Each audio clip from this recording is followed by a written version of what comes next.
สำหรับการเปิดศุกร์เรียนใหม่ปีนี้ก็ถือว่ามีความแตกต่างกับ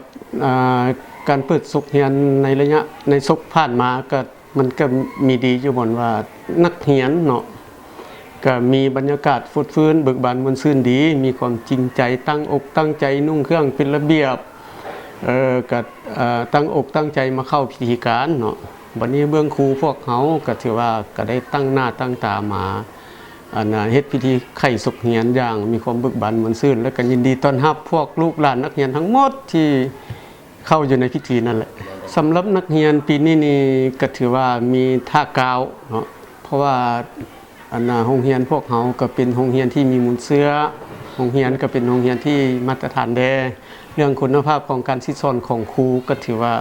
ก็อยู่ในระดับเกรดดีของแขวงเวียงจันทน์เนาะแล้วมันจึงเฮ็ดให้นักเรียนนี่อยากมาห้ำมาเรียนอยู่ในหลายขึ้นนะการซิสอนนักเรียนนี่มันก็แสดงออกผลงานได้ถือว่าพวกเขาในระยะแต่ละศุกร์เรียนผ่านมาถือว่าผลิตนักเรียนเป็นนักเรียนเก่งของแขวงก็ได้เนาะแล้วก็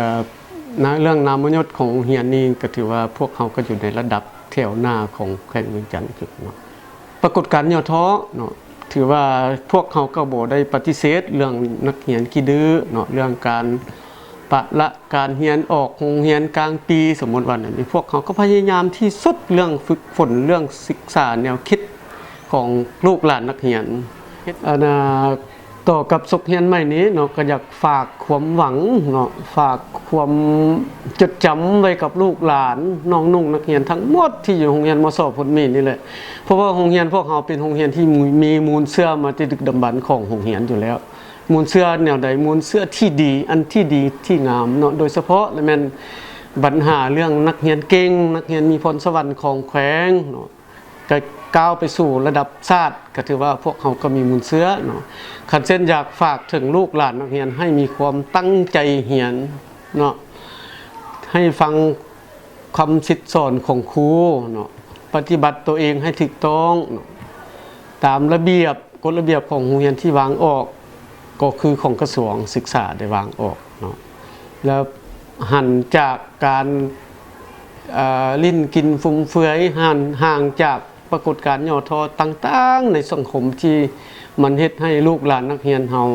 เสื่อมเสียหันเนาะให้คิดว่า